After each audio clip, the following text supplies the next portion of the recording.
Welcome to the Geekcentric podcast. It's Pokémon Day.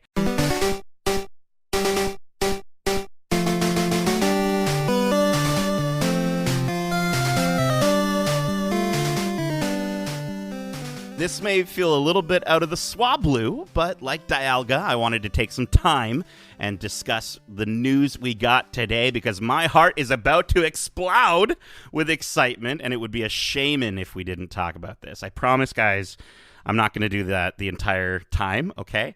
My name is Nate. If you're joining us for the first time, we are Geekcentric, a podcast celebrating the world of movies, TV shows, toys, collectibles, gaming, and all things geek-centric. And today, as of this recording, is February 27th, which marks the date that Pokemon Red and Green first released in Japan 26 years ago. And listen, I just had to catch the rarest, most shiny Pokemon fans that I know, which is why joining me first, he puts the magic in Magikarp. He's hotter than a Moltres. He's Munro the Charmeleon Chambers. How are you doing, Munro? I'm really good, but if you don't keep up with those beautiful Pokemon puns, I'm walking. Okay, I'll see what I can do. Joining us after him, we have, some people call him the Pokemon expert. Some people call him a professor smarter than Oak himself. And I just call him my own personal Kanto region form. To my Alolan self, he's Mr. Mitch, the Machamp George. How you doing? Just because people mistaken you for me at my own wedding does not necessarily make us alternate forms of each other, all right? Monroe, I went to this guy's wedding. I went to this guy's 100%. wedding, and keep in mind, there was a little bit of drinking going around, so that could have influenced the perception of who I was. But I literally went up to some tables, and I was like, hey, guys, thank you so much for coming tonight. Carmen and I are so happy about this. You're amazing. And they were like, no problem, Mitch. We got you. It's just like, yeah, incredible. Absolutely That's fantastic. Incredible. Yeah, man. But we are not here to talk about Alolan forms or Hisuian forms, but we're going to be talking about some brand new forms. But guys, I can't believe today's announcement. They completely pulled the rug from under us, and I got to say, I was really not expecting the ending. But before we get there, we got people listening who may have never caught you on the podcast before. So let me, for context, let's ask you guys, who are you? Who's your favorite Pokemon? And what is your favorite of the Pokemon games? Munro, why don't you kick us off? Yeah, so my name is Munro Chambers. I am an actor based out of Canada. Woo woo. And my favorite Pokemon game, I like to go back with the classics. So I loved Pokemon Red on the Game Boy Color See-Through Purple. That was my thing. And my significant other gifted me on my birthday one year that exact combination, and I lost it. Love it. It was just such a blast from the past, and it was just it was very thoughtful. It was beautiful. And my favorite Pokemon is so tough. It's really, really tricky because there's so many, because they give you a roster of 6 for a reason. Like that's Yes, that's pretty tough. But I think then these new games will probably put us over 1,000 total. Which That's is just right. crazy to think about. That's right. I'd have to go Cubone. I love the story. Yeah. I just something about him, and then when you hear how dark they actually went Tragic. to it, but I think it's beautiful. I think it's beautiful. So I think he's probably they are up there with me. So yeah, man, cool. I love it. Yeah, man. Cubone was one of those ones where I didn't know Cubone's story when I was little at all. It took for me to do a bit of growing up before I did some investigating, and then you just go into the Pokedex and you start realizing just how dark some of these stories are. But yeah, man, Cubone is a great pick. Mitch, what about yourself? So I'm Mitch George. I host a variety of podcasts, both in the gaming sphere as well as in entertainment.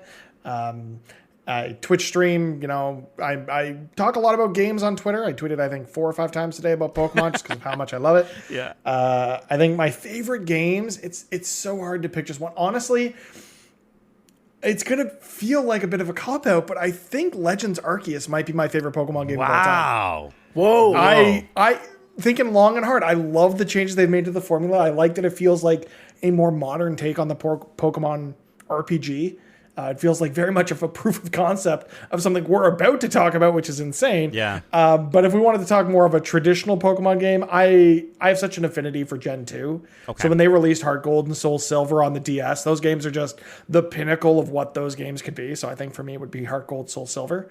And favorite Pokemon, I think for me it's Heracross. Ooh. I just have this affinity for it. Just Ash's Heracross in the anime, for whatever reason, I just vibed with him growing up as a kid, and just since then, Heracross is my homie. Like I stick with him.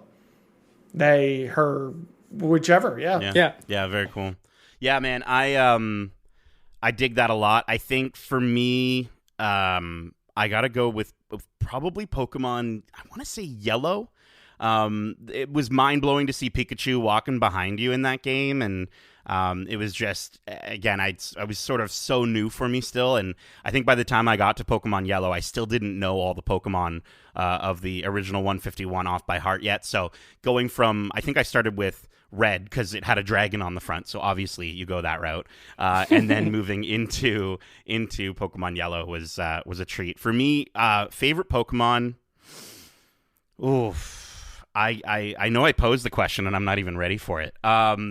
It's you gave us hours to prepare for this, and by hours I mean about 15 minutes. Yeah, totally. You couldn't even come up with your own answer. I would say it's got to be Squirtle Squad Squirtle.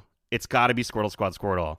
Nice. Slowpoke is my favorite Pokemon to collect, but Squirtle Squad Squirtle is my homeboy. Just in the sense of like why the TCG. Slowpoke? Slowpoke is okay. All the derpy Pokemon basically is what Slowpoke represents to me. You know, your Psyducks, your I was anything say, with the big eye with the dot, right? Your Wobbuffet, like the crazy, just sort of really like. I already know who your Gen 9 starter is going to be then, just based on what we've seen. Oh, so you get me. You get me. We'll get there. We'll get there. We will.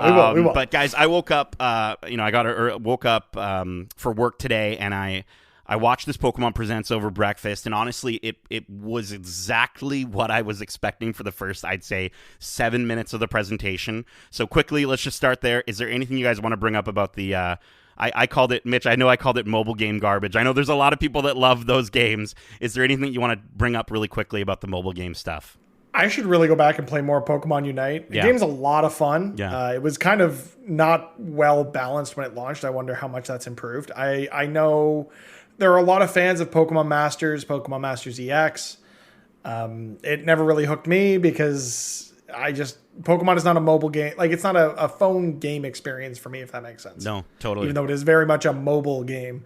And Pokemon Cafe Remix is whatever. It's cute. Not my jam. Yeah, it's cute. Yeah, it's not your cup of tea. I mean, yeah. But no, I mean, Pokemon Unite as like the concept of a MOBA starring Pokemon that are less commonly used, and it's a really novel approach to the genre, and it's something unique for Pokemon that I really enjoyed it. Yeah, it brought me back to like the fighting game when they started using different Pokemon in the fighting game, the arcade style fight. I can't even remember what it's called, but like Pokémon. Was it Stadium? Tournament. No, Pokémon Tournament is the one. This was after that, yeah. Yeah. I mean, Stadium. Don't get me wrong. Stadiums are great games too, and they did some of the stuff on GameCube and what have you. But Monroe, have you ever been a fan of any of the mobile stuff from Pokemon? No, personally, I never got into it. I was deep in it at the very beginning, and then I got away from it for a long time, and then over the last probably 5 years, I've started getting back into it.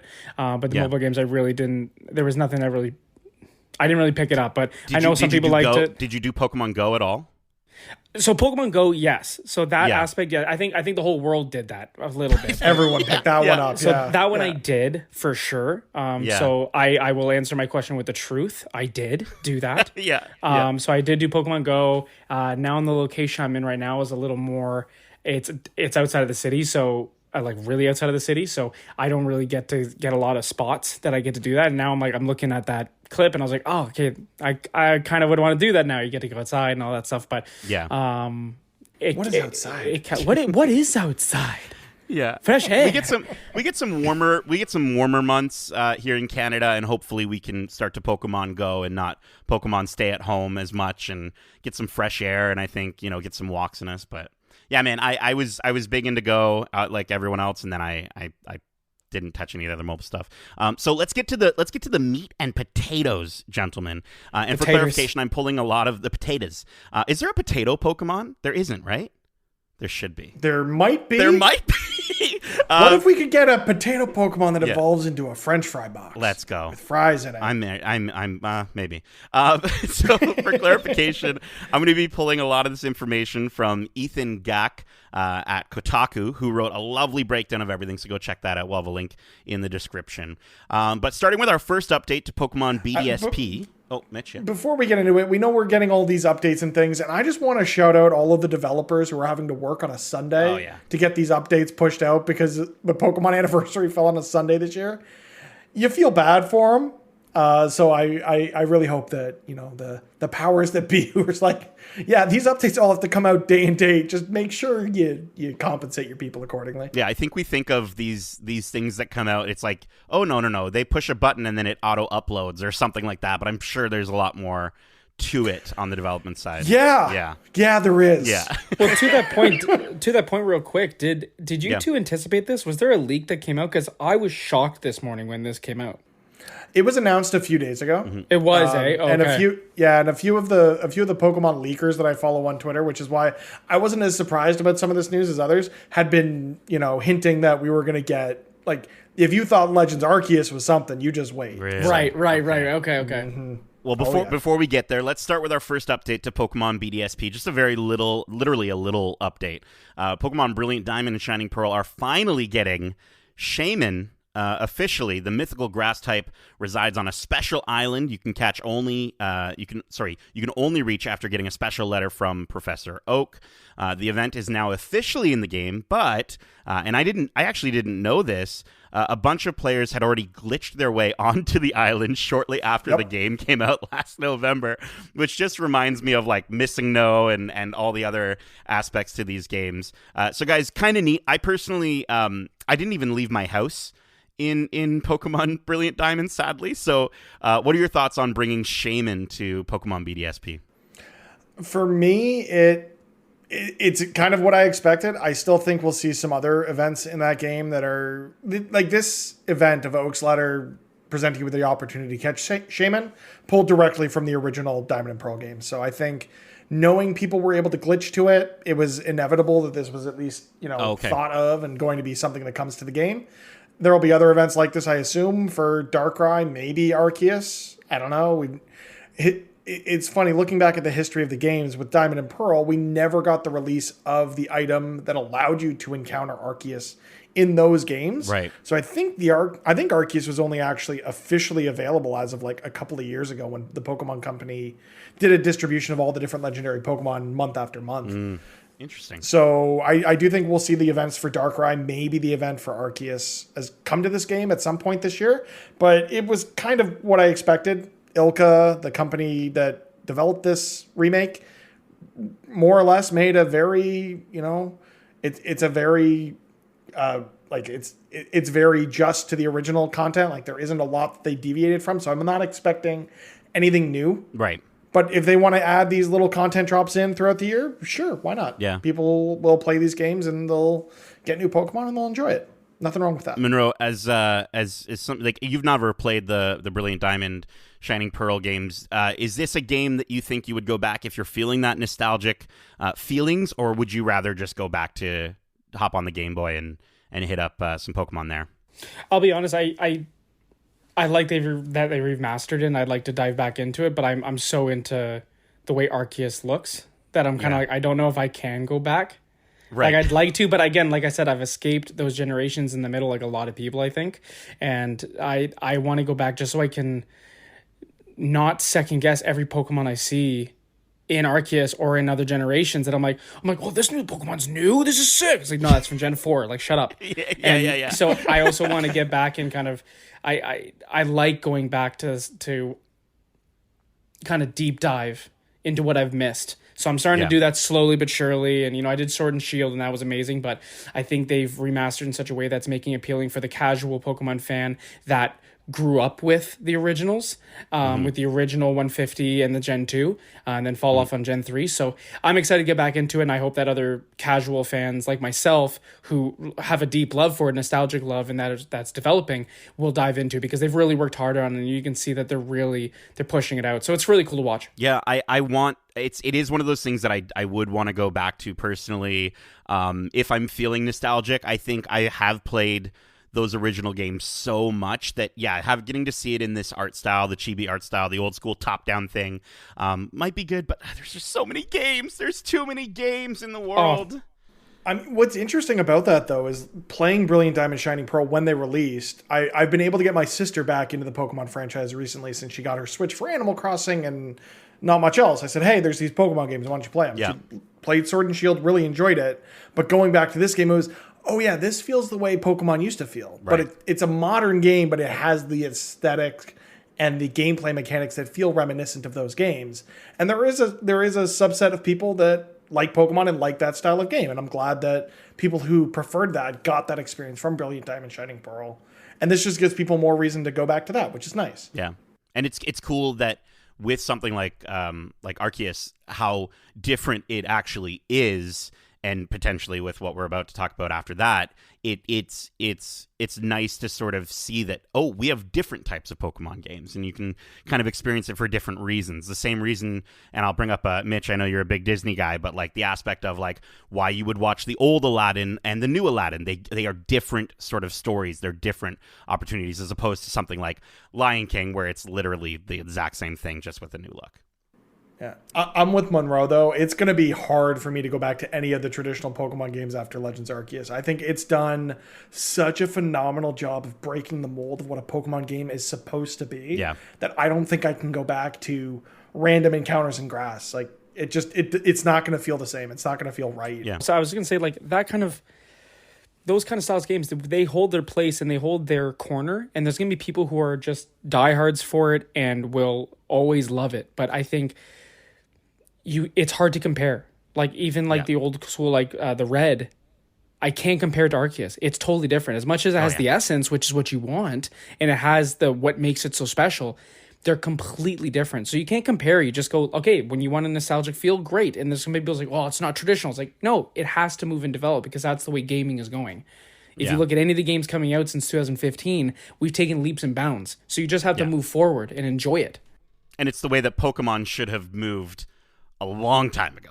People have said for years that Pokemon has been stagnant and they need to do something different. So when they do something different, like Sword and Shield, like Sun and Moon, even going back to the 3DS, of they're not going to do traditional gyms. And people were like, well, I want gyms. And then other people were like, no, this is great. It's different. Yeah. And then Sword and Shield, there's a wild area. I don't want that. I want my traditional roots. Yeah. Like, pick a side. We can all have great things and just enjoy it. We don't have to get so picky over one side wants nostalgia and the other side wants innovation. There's got to be a medium, and I feel like Legends Arceus hit that on the nose, and we'll see where Pokemon goes from there. There we go. And speaking of Legends Arceus, we got the Daybreak update, which is now live.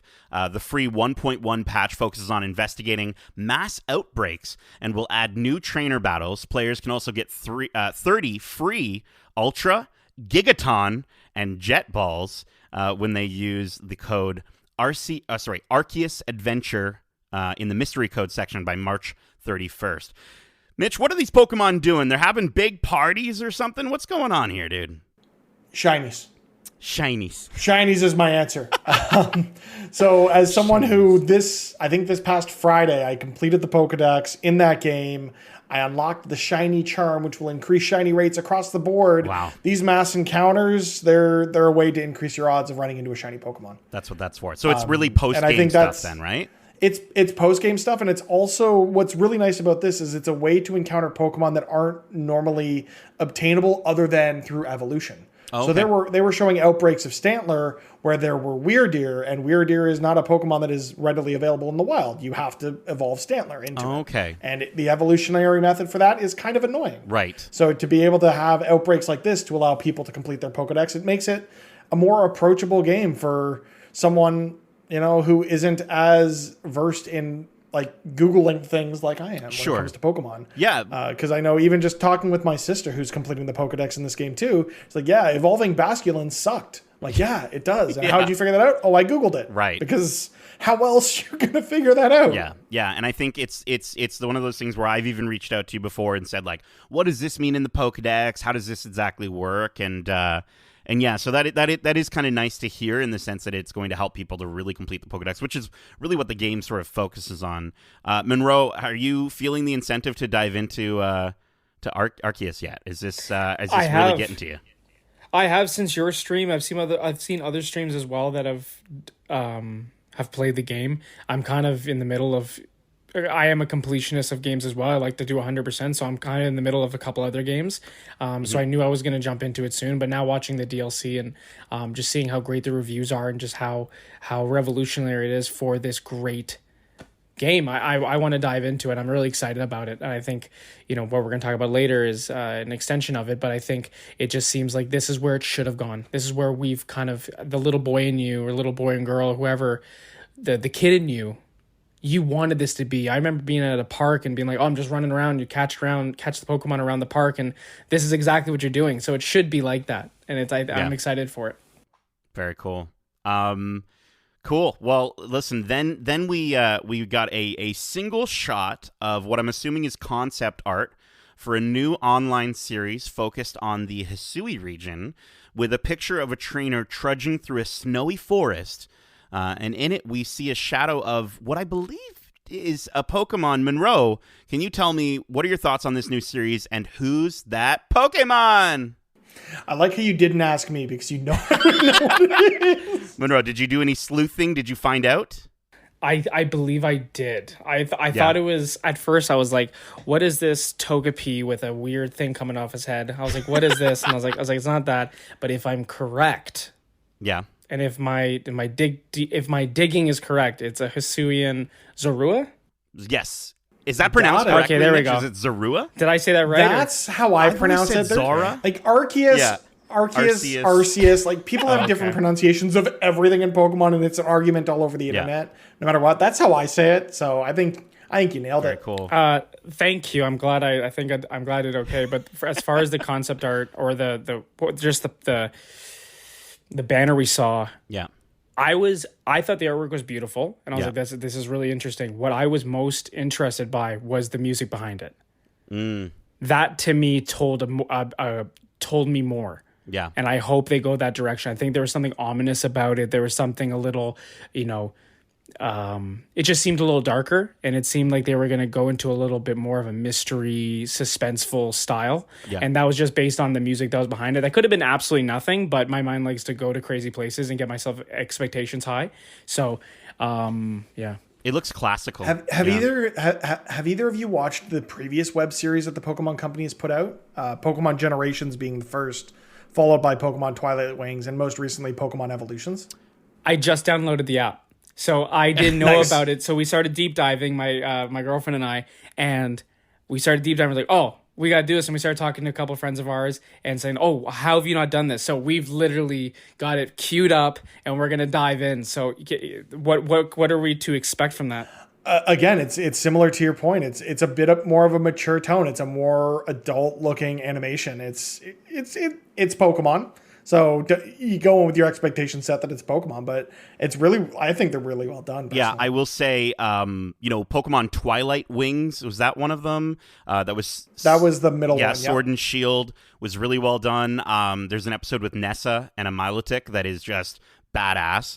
And I have to say, though, Pokemon Origins, like, if you're looking for a place to start, Monroe, Pokemon Origins, if you're a big Kanto fan, is absolutely incredible. It's probably my favorite thing that I've ever seen from a Pokemon cartoon, even over like the mainline anime series, and I want more of that. So if this is going to be anything in that realm or in that area of sort of giving us that different style, I'd love to see if they maybe bring in the sort of painterly style of the Hisui region, maybe giving us like a completely different look to the show. I think would be really cool. I'm sorry, but are we just going to, neglect the fact that you just besmirched the phenomenal works that are the first 3 Pokemon animated films? Come on. I gotta say, man, it's, you know what? I think it's one of those things. I love Ash. He'll always have a special place in my heart. But just the way, I guess, let me put it this way. If if those movies are my childhood, Pokemon Origins is my now. Do you know what I mean? Pokemon Origins is speaking to me as an adult living and watching Pokemon. It gets violent. Like, there is literally a scene where I don't know if it's a Squirtle or a Charmander, or two of them are fighting, and one of them's using Bite, and it looks painful. Like, it's so it's not for the faint of heart, but it's still Pokemon, and it's I mean, Monroe, you'd love it, dude. There's a moment where a freaking Arcanine is working with the police department, and they've got like an Arcanine working with them, and it's just amazing. It's so cool. That's unreal. Well, I know in the my partner's watching the original series, and it gets there. Like, it has, like, obviously it was made for younger people, but there's that moment with Charmander when his light's about to go. It's like, if it goes out, he's dead. Yeah. And then you even look at the backstories of Cubone and what, like, in the it's like there are still moments there. They just kind of fluffed it up to make it like, oh, don't worry about it, it's okay. But if a parent was watching, it'd be like, okay, there's some themes here. Yeah. So it's nice that they're going that route for now the older generation that used to grow up with it. It's going to be fun. And I also, like I was saying before earlier, I'm excited to watch the series and learn more about the generations I missed. Yeah. And I think this is going to be a great way to do so. And I think that's for people who are like me that missed out on a whole bunch of generations and don't understand why there's a keychain Pokemon. You can just dive in and, start getting into it again. Yeah, I don't know if the explanation of the keychain Pokemon will be as satisfying for you, but I want it. I need it. You'll get it for sure. And I got to say, for this new series, I'm interested to see how long it's going to be. I think having them focus on different perspectives from around the Hisui region outside of what the game focuses on, I think will be really cool. Getting characters from the different clans, I think, would be really neat. I personally would love an episode centered around the invention of the Pokeball itself. I think would be really, really cool. I don't know if it's covered in the games. I don't know if that's a spoiler or not, but like, I think where we start in the game, you already have Pokeballs. So to see these like wooden Pokeballs, it'd be really cool to see the origin story of that. So yeah, man. But guys, then we get to the end. And I'm like, thank you very much, Mr. Utsunomiya. Like, I'm good. Have a great day. This was exactly what I thought it would be. But then we get one more thing, and I need confirmation from the two of you. Either one of you, did you think that this was also a teaser for Detective Pikachu 2? That, as soon as I saw the coffee mug, I'm like, okay, so it's Detective Pikachu. Great, awesome. I've been wanting to experience these games. Let's do it. And then it wasn't. And then it wasn't. And like, I was like, where's Ryan Reynolds? But it wasn't that either. It wasn't the movie. We get this weird teaser of a security guard walking deeper and deeper into the offices at Game Freak, and it's been like ransacked, and there's been like a horrible situation that's happened there or something. Somebody's stolen something, and he's blinded by a screen, and he's blinded by the majesty that is the reveal of Generation 9 Pokemon Scarlet and Pokemon Violet, along with these new starters. The starters are as follows: Sprigatito, the capricious, attention-seeking grass Pokemon; Fuecoco, the laid-back fire croc Pokemon that does things at its own pace; and Quaxley, the earnest and tiny duckling Pokemon. Let's start there with the starters. Mitch, who is your starter and why? And then Monroe, same question. I have this bad habit of consuming all information on Pokemon as soon as it gets leaked onto the internet. So it is hard for me to say which starter I will choose until I know what their final forms look like. I committed when Sword and Shield were announced. I'm like, Sobble is like a depressed, angsty looking little lizard guy. I am all in on Sobble. Yeah. And even after I knew what was coming, I'm like, I'm going to be disappointed, but I'm still sticking with my original pick. So you heard it here first, and I will stick to this regardless of how terrible the final evolutions end up looking. And I have theories. But Fuecoco is just the best lazy fire crocodile you could ever ask for. It's the way to go. It's the way to go for sure. Monroe, what about yourself? Oh, Fuecoco team all day long. Yeah. He's got 3 teeth. How can you not? He's got 3 teeth. He will have more by the end. I hope he always has 3 teeth. I think I was exactly with you on Sobble, and you know what? Like, I don't want to talk too much smack on it, but when it came to the starters of Sword and Shield, yeah, I thought I was not satisfied. And I know some people were really happy, and that's good for them. And, I'm not going to yuck their yum. But I felt underwhelmed, and they took a bold move going steampunk. They took a bold move like going in that direction of a different angle of what Europe, like what we thought it was going to be. But I think they look fantastic. Yeah. They look great. I think Fuecoco is going to be great. At least I hope he is. And I'm kind of the opposite of you, Mitch, where I did so much research when the Gen 8 came out. Mm-hmm. I did so much research and like looked at all the fan fiction or the fan concept art of what their evolutions would be that I overexceeded my expectations and I got underwhelmed on such a severe level that I will not do that this time. I will play the game and I will do my best to not see the evolution so I can get surprised and get have the same feeling I had watching the trailer. Sure. Of just seeing them, and I did not know it was coming. I had no idea, so I was shocked and awed, and I want to have that experience and I want to have that feeling again while playing the game, because I did that aggressively the opposite way for Gen 8, and I won't do that again. Yeah, I'm honestly, I gotta go with you guys as well. We're Team Fuecoco. I can already tell he's my good little happy fire crocodile boy. It looks like he's based off of a pepper. I originally thought he was like an apple, and I was like, no, that's too applin. But when you really look at him, he could be a freaking pepper, and he's spicy, and he's lazy, and it's all the ingredients that I love in a Pokemon and in food. So not that I'm probably not gonna chop them up and eat them, but no, with someone will speculate that you can. Somebody do that. will, I'm sure. But no, I definitely am excited to look into it. It's going to be tough for me to stay away from looking at the final forms. I'm going to really want to, but I kind of like your idea, Munro, of like sort of giving it the opportunity to wow us, to surprise us, to give us that feeling. I actually managed to hold off from seeing the final forms, and I won't spoil them here for within Arceus. Because, I guess the spoiler is they don't look how you would expect, is all I'm going to say. But I managed to stay away from it and see them naturally just by evolving the Pokemon, and I was so happy that I did that. So I'm intrigued to try that with Fuecoco, but I don't know. I wish I had the amount of self-control you both think you have leading into this game's release. Mitch, So I say this with shallow confidence. Let's be clear. Like, I am saying this. I'm glad to hear that.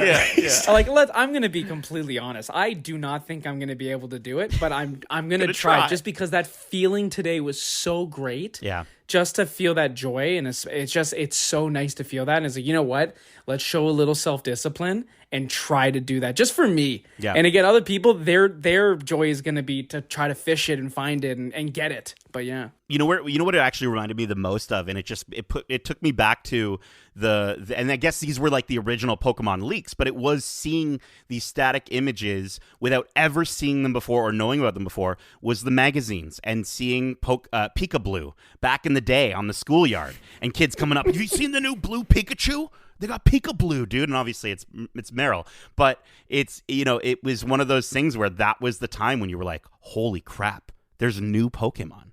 And I think feeling that all over again is really to be welcomed. Guys, we also got confirmation that the game will be open world. This is actually coming directly from the English version of the Pokemon website.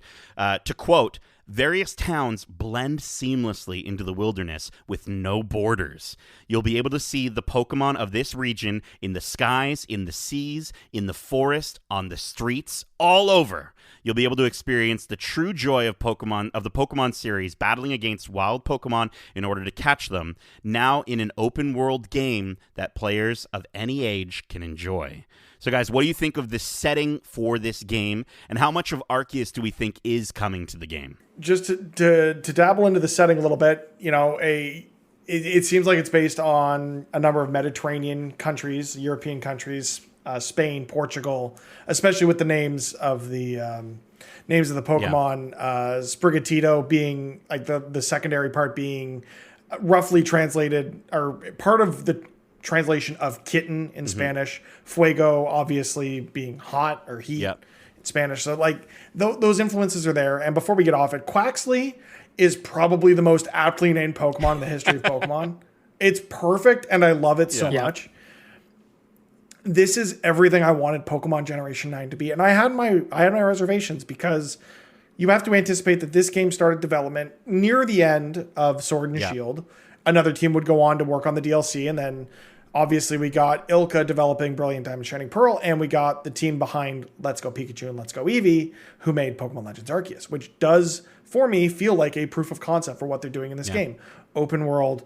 We're probably going to see, I don't know how much of the open world aspect of capturing Pokemon will have the stealthy elements of it. That's something I hope we have, but I don't know from what we're seeing. It seems there's going to be more of an emphasis on battling wild Pokemon. It says it right in the description, right? And I literally even had written down here, like, bring those quality of life improvements of being able to just toss a Pokeball and catch a Pokemon, because I think that in Arceus really helps to emphasize the approachability of completing your Pokedex, but at the same time, now reading this description, I think they are going to stick to battling against wild Pokemon in order to catch them. It's written right there. I'm not too sure, but the idea of maybe ride Pokemon, I think, bring those in if it is truly going to be open world.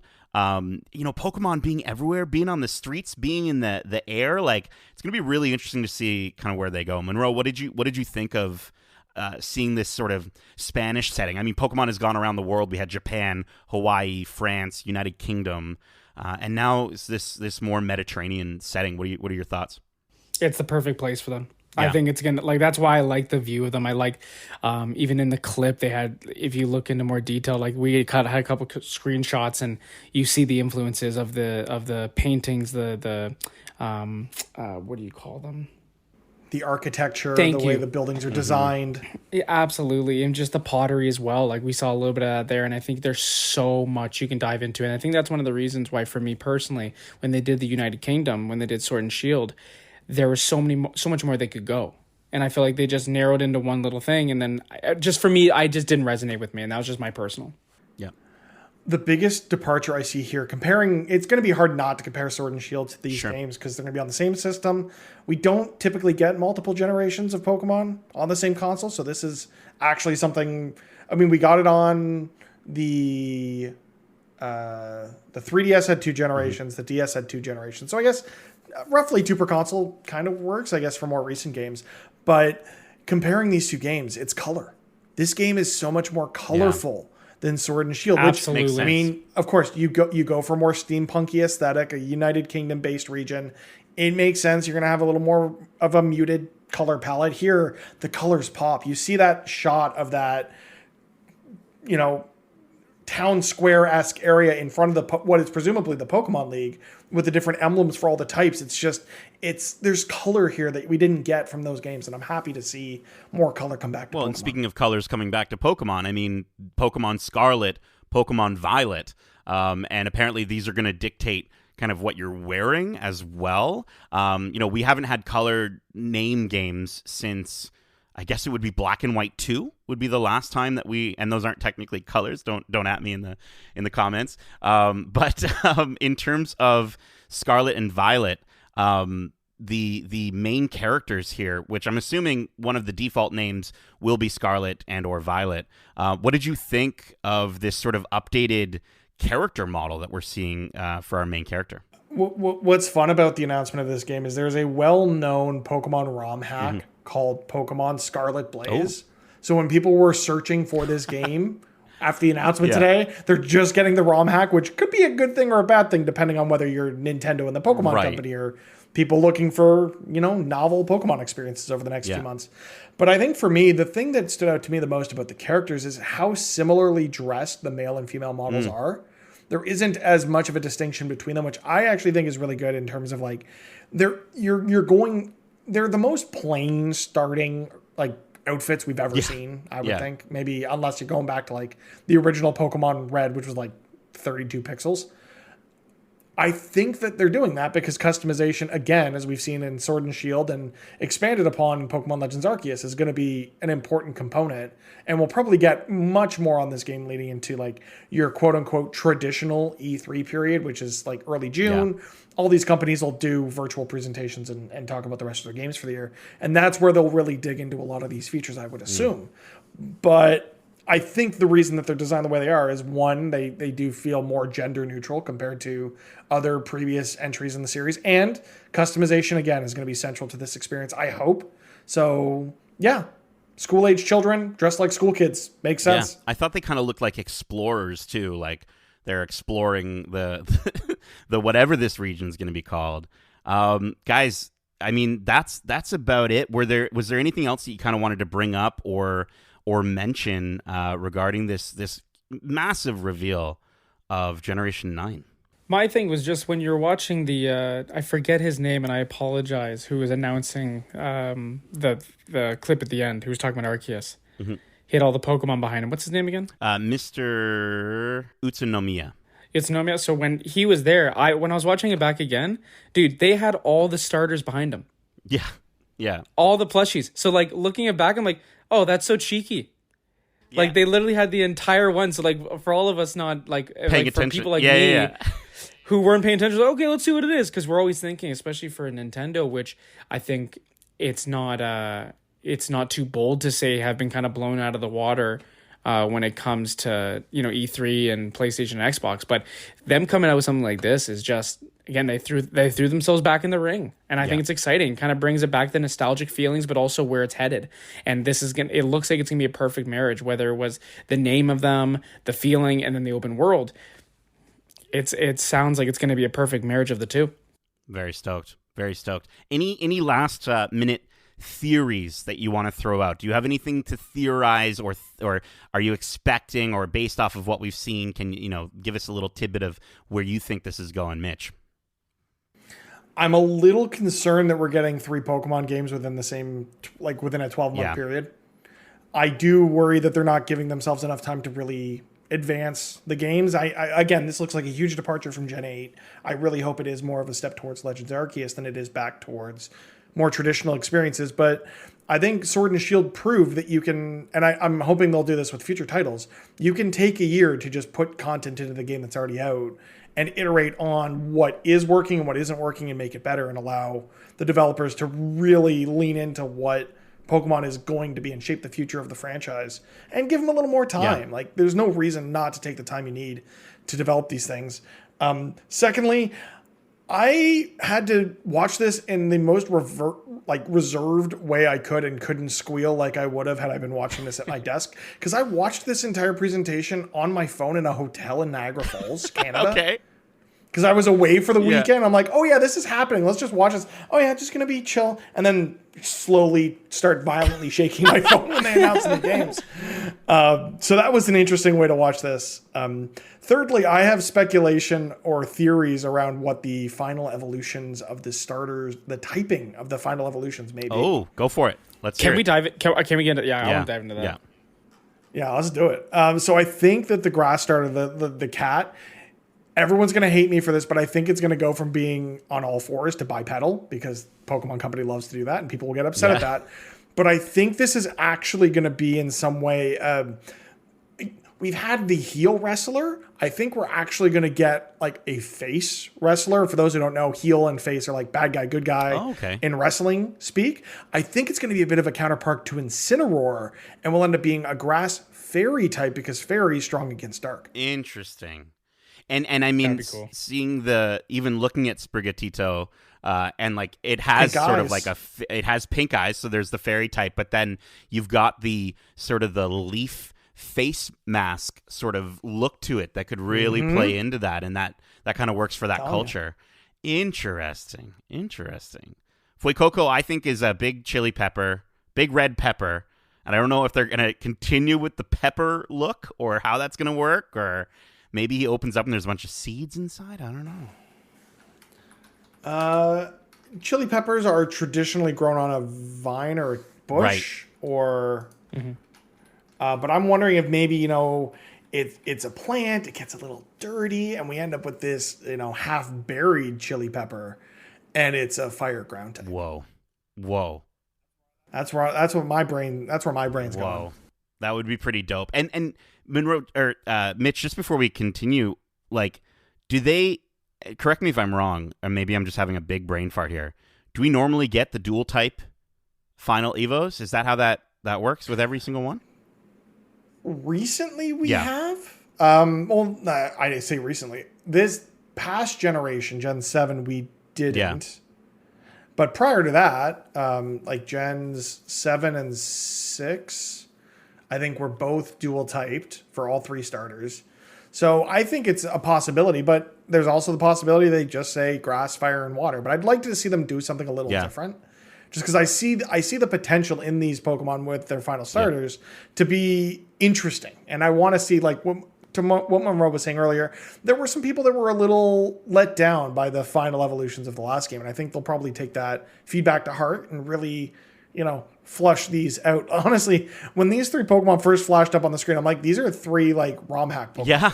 They don't look real. They look fake. Or like one of the AI generated Pokemon that we've been seeing going around Twitter. Like, it was just, absolutely. Yeah. So I'm curious to see where they end up. Quaxley, I could see like a Don Quixote type, like a knight almost. So maybe, some armor, a sword, water steel type maybe. Interesting. Monroe, do you think Quaxley keeps the little hat hair thing that he's got going on, or does that get knocked out as soon as he evolves? Go longer. Let's Pidgeot it. Just get it. Let it comb. Let it flow. Give me that mullet, baby. Give me that full-on Quaxley mullet. That's right. It's too pronounced to not make it a source of his power or confidence. It has to be something there. Yeah. I'm wondering, though, if it can become more of like a helmet. That's where I'm thinking like the steel type, the knight influence, Interesting. Like that could be cool. Interesting. And it'd be interesting if they go that route because of Sword and Shield, where they kind of didn't. They could have gone there, but they went the other way. The one question I have for you two is, and I don't know if it's an urban myth. I don't know if it's something like or a fan myth, but we're seeing now with Fuecoco goes against the whole concept that fire Pokemon starters are significant are part of the Chinese zodiac, like they're like a symbolism of the Chinese zodiac. Mm-hmm. And if you're looking at it, they all fall into place. It all makes sense. His doesn't, or its doesn't. So what do you think on that? Yeah. I saw this going around YouTube, and I've until I looked it up tonight, I really didn't know anything about this sort of zodiac theory that everyone was kind of going off of. Mm-hmm. And I think to a lot of points that Mitch has made, it's the Pokemon Company, they kind of like to set up the fans to be like, you're wrong, like, no, this is completely not what we're gonna do, or we know you want this, but it's not gonna happen. So I feel like that could be an aspect of it. I don't think they necessarily planned that. I don't know. Mitch, what do you think? I didn't know Ichindas or foxes were in the Chinese zodiac. So I know people like to say, oh yeah, Cyndaquil is the mouse Pokemon and Fennekin is a fox, which is kind of a dog. Yeah. But I have always thought that this was a baloney theory. Right. That's why I wanted to bring it up with you two. Absolutely blow it out of the water. Unless this thing goes the Snivy route and turns into some giant fire snake, right? Which I don't see them doing, then it's a no-go for me. Yeah. But I love the theories. I love people making content out of things that I wouldn't think of, and me getting to then take those theories and turn it into other content. It's Hopefully great. You're not eating the spicy words, and when we get this Fuecoco fire snake, I don't want him to be a snake. I'd prefer him to be closer to a dragon than anything. To get the dragon, to get go back to the roots of Charmander, right, and kind of go back to a fire dragon. I think would be really cool. Late 2022. Right. We didn't even bring that up. Do you think this game comes out this year? And if so, is it November? Is it December? Does it slip to the beginning of the year like Arceus seemingly did? To your point earlier, I hope not. I know we want it. I know, and it's like so many of these games. I hope they go, we're very, very sorry, but we have to push the debut. And I want like spring 2023 or something. Like I won't mind it because this is so exciting. I won't be upset. People will be, but I won't be. They could even go so far as to like celebrate spring with Sprigatito, as like the spring Pokemon, right? Like they could find a way to market it in that way.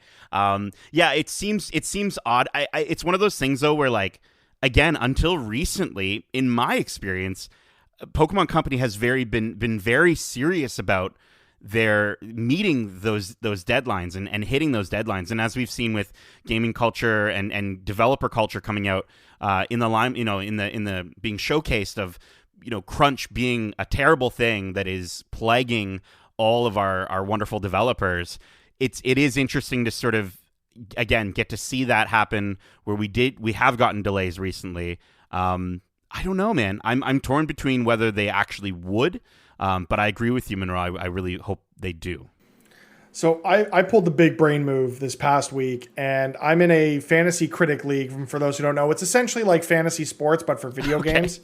And I said to my brain, I'm like, I can pick this. I can go in and bet $1 and pick up the unannounced Pokemon Generation 9 games for $1. And no one is going to pick that up instead of me because no one's going to think this thing is coming out. And I'm looking at everyone who's in that league with me saying, ha, because I was right. And I bet $1 and it's going to work out. But I'm in the same boat of if they need more time, push it to when you need more time. I know a lot of people like to harp on the initial announcement of Pokemon Legends Arceus saying, oh, the game looks bad, the textures aren't there, blah, blah, blah.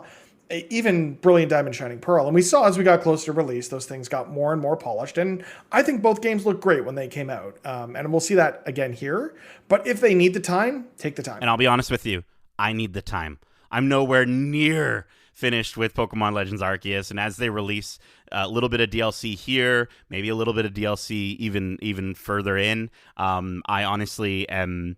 I'm taking my time with it, and so there's a reason I dropped Brilliant Diamond and Shining Pearl like a hot potato, and it was Pokemon Legends Arceus. So if they're telling me, hey, we've got an experience that is a great melding of the two, I don't want to stop with Arceus yet, but I feel like if I had this Gen 9 in my hands today, that's where my focus would be. So hopefully we can, we'll have to wait and see kind of how it all pans out, and if Sprigatito does indeed walk onto legs. Guys, that is it. We hope you enjoyed this. I was going to say mini episode of the Geekcentric podcast just because it's like an extra episode, but we managed to really chat it up here, boys. I warned you that having me on to talk about Pokemon meant we were going to talk about Pokemon for a while. Yeah, I messaged him. I'm like, we're doing a short episode, and he's like, Nah. But that is it for this episode of the Geekcentric podcast. And if you did enjoy it, make sure to subscribe to us wherever you like to listen to podcasts. And if you want to write into the show with your thoughts on this Pokemon news, who is your starter, or what do you expect from Generation 9? Well, listen, I'm gonna toss a Pokeball. No, I'm not. That would be if Justin was here. I'm just gonna tell you. Give me 2 seconds. I'll edit this. And if you want to write into the show with your thoughts on this Pokemon news, your thoughts on Gen 9, who would you pick as your starter Pokemon? Or if you have thoughts on any of the content we cover here on the Geekcentric podcast, well, you can catch. See what I did? You can that catch. Was so good. Right? You can you can catch us through our email at wearegeekcentric@gmail.com, or you can tweet us like a Pidgey on that there Twitter at GeekcentricYT. Because we are Geekcentric and you can be too, which means you can also check us out on YouTube at youtube.com/Geekcentric. And if you want to tune in live and keep the conversation going, watching me play some Pokemon Legends Arceus or open up Pokemon cards, you can do so over at twitch.tv/NatePlaysGames and follow me on Instagram at NatePlaysGames. Before we dip, Monroe, Mitch, thank you so much for joining me for this episode. Is there anything that you want to shout out to our lovely listeners? Monroe. Nothing at the moment. Just how excited I am, honestly, and thank you, boys, for having me on. This is great. I feel like I've learned a bit, and I can't wait to learn more. And that's why I'm excited to dive in. You sold Arceus. You've sold it even higher than my expectations really were already. So thank you, boys, for having me, and I'm excited to dive in. Very cool. And Mr. Mitch George. I'm happy to keep sharing my experiences with Legends Arceus over at twitch.tv/Mr. Mitch George. Where I will be playing a heck of a lot of that leading up to the release of Scarlet and Violet. You can catch all of my hot Pokemon takes and everything else that I do over at Twitter. That's at twitter.com/Mr. Mitch George. All the other links can be found at mitchgeorge.com. And you can check out the links for anything we talked about in our description below the podcast. Mitch, Monroe, thank you so much for joining me for today's episode. And as we say, Gotta catch 'em all.